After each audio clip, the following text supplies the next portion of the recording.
Hello everyone. Today we are going to talk about the Constitution and understanding the Constitution by contrasting two issues, the abortion issue and the drug prohibition issue. Now, if you've not watched my video on constitutional fundamentals, that would be a good preface for this video and in general a good preface for life, and I'll put you the link for that right down below. In that document and elsewhere, of course, I focus on the difference between a democracy and a constitutional republic. I also note that the United States is functioning more as a Western democracy right now than a constitutional republic. And I also deduce that this is due to the difference between reason and dogma, which is essentially another name for common sense. Reason is a much stricter standard than common sense, and it can't be influenced by popular opinions, essentially. With reason, there are only facts and valid conclusions that can be drawn from those facts. Some of those facts further involve the purpose of government as decreed in the actual factual words that comprise the Constitution of the United States. I deduce that freedom is the right of every individual under this republic, and that the only legal actions against our freedoms that can be taken by any level of government under this Constitution are those which can be shown to be for the purpose of securing our liberty. Further, any law created for that purpose must withstand the scrutiny of reason to determine both whether that purpose is met and whether reason supports any associated action by government against any citizen to protect the liberty of another citizen or the citizenry at large. Most often, common sense and reason may agree in most scenarios. It's obvious, for example, if someone sets your house on fire, that's a direct threat to your right to not have your house set on fire. And so laws against setting fellow citizens' houses on fire are not likely to be challenged, and the challenges would be logically defeated easily. With that in mind, we have to consider other scenarios. And this is when I'll discuss something that you never hear anyone else discuss, or at least I never hear it, and I watch a lot of videos and read a lot of content. But there's a reason for this. There's a reason why you never hear it. In a constitutional republic, there are two distinct types of issues to be handled by government through law. There are constitutional issues, which should be by far the greatest bulk of all issues that the government deals with. And then there are democratic issues. Take a moment to consider what defines the difference between these two classes of concern. The difference between a constitutional issue and a democratic issue is the relative quality of the arguments. The left has succeeded in conditioning the populace of the United States, along with legislators, into perceiving that all issues are democratic in nature. Since this is a very popular idea, it's a popular idea even among Republicans when they're in power, this point is typically yielded to the left. And this has resulted in the erosion of the blessings of liberty. To get an idea of how the Constitution is supposed to work, to sort all issues into these two buckets effectively, and also to understand exactly where the sleight of hand occurs, and where this takes place along the way to prevent this sorting into two buckets from happening, we can look at two very different issues, abortion and drug prohibition. We'll start with the abortion issue. Note that I am not going to provide in this discussion any information about my personal views on abortion. Not that I'm against doing that in some other video or context, but to do so here would be precisely to miss the points I'm about to make. There are many arguments on all sides of the abortion issue, and many of them are not good ones. However, the best arguments from both sides of this issue are extremely strong arguments. We will start in no particular order with what is generally the conservative argument. What conservatives, Republicans, those against abortion generally argue is the following: you are killing somebody. You're killing a human being. That's their argument. Now, People will try to triangulate around that in various forms, but really not many of us want to see an HD video of that little guy getting his arms pinched off or his brains being sucked through a tube or whatever they do in there. Call it what you want, a fetus, a bunch of cells, a human being, whatever, you're killing somebody. You may ultimately disagree with that argument and the entire scope of interests and rights within the abortion issue. But surely you must recognize that that is a strong argument. Killing somebody is the ultimate denial of liberty. No one can question that, but you can question, Ben Shapiro, whether a given human being has the right to make that choice under our Constitution. And that brings us to the best argument on the other side, which typically comes from the left, but not in all cases. But there's a reason why this comes from the left. However, and I think the world has missed the boat, really, on recognizing this and recognizing how this is used as a tool by the left. And thus, we've all succumbed to this manipulation from the left. Why is the abortion issue so important to the left when it comes to election time? Because it is the one issue for which they have a strong argument. And when you think about this, you'll note that there's a role reversal that takes place between the Republicans and the Democrats essentially on this point. And what is this argument? A woman merely argues, my body, my choice. This is something like physics breaking down when one approaches the speed of light or a magnetic pole shift. So why is this such a freaky argument? Well, because my body, my choice is the essential underlying premise of all of liberty. This is really the philosophy of the right in its essence, in a nutshell. And here it is being thrown in the face of the right by the left.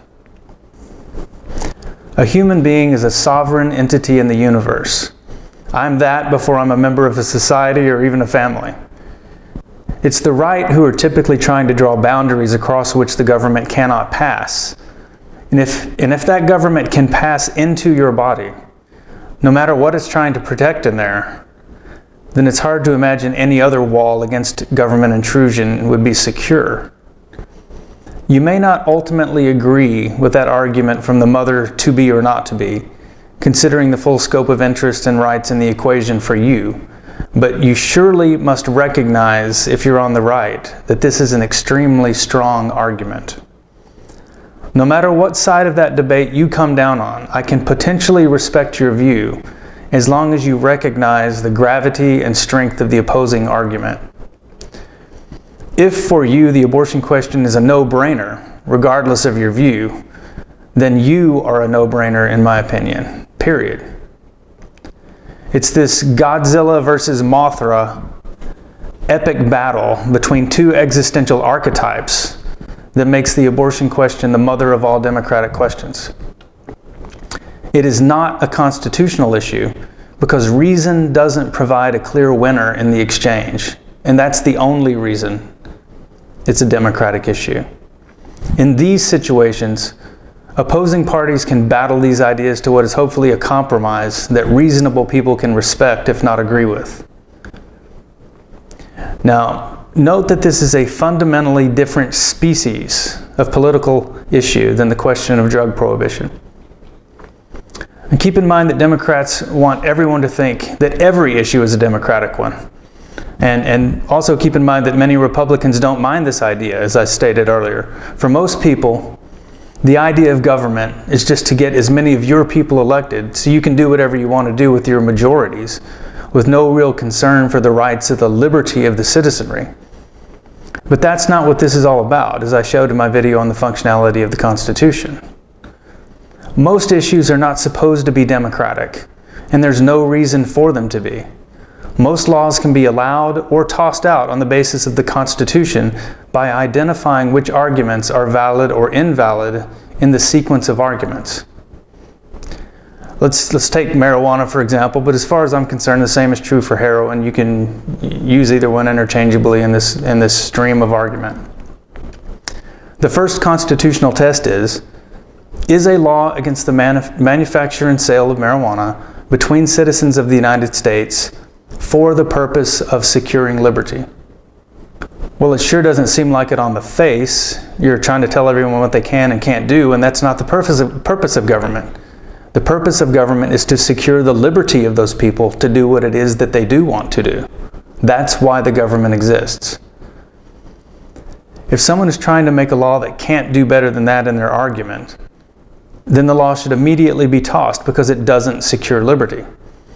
The problem for drug prohibition is that there is no argument that can even be termed as a good argument in favor of drug prohibition under the Constitution.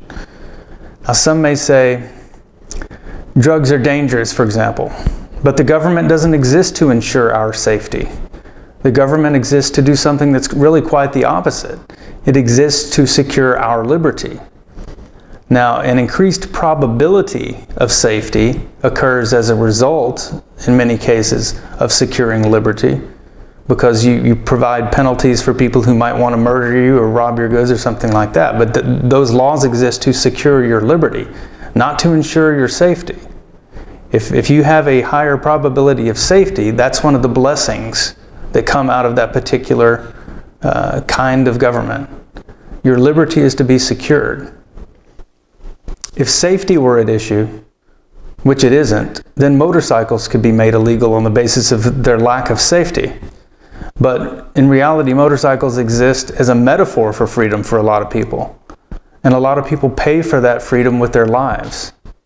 But the overwhelming majority of those who enjoy motorcycling find it a positive part of their pursuit of happiness that they would not part with regardless, and in some cases because of the danger of that freedom. People arguing in favor of drug prohibition often make hyperbolic arguments like, it destroys people's lives and things like that, which is really just the same argument in a begging the question form. It's a logical fallacy. Countless people lead successful lives under the influence of all kinds of drugs. You can literally be president of the United States as a long-time drug user, as long as you never got caught. Now, obviously, your life can be destroyed if the government arrests you and starts extorting money from you and your family based upon an unconstitutional law. That ruins countless thousands of lives, obviously, but it doesn't have anything to do with the drugs. People could further say, well, look at the healthcare cost associated with drug use, which is just another horrible argument from a constitutional standpoint. In a constitutional government, under our Constitution, nobody would be forced to pay for anyone else's healthcare needs to begin with. And who's to say really how many people don't use healthcare services because they get what they need from the market of what someone call illicit drugs, for example. If you're happy with marijuana, maybe you're not on all these opioids that are prescribed for giant profits. I don't see any call to have SWAT teams kicking down the doors of fat people and slap the pizza out of their hands.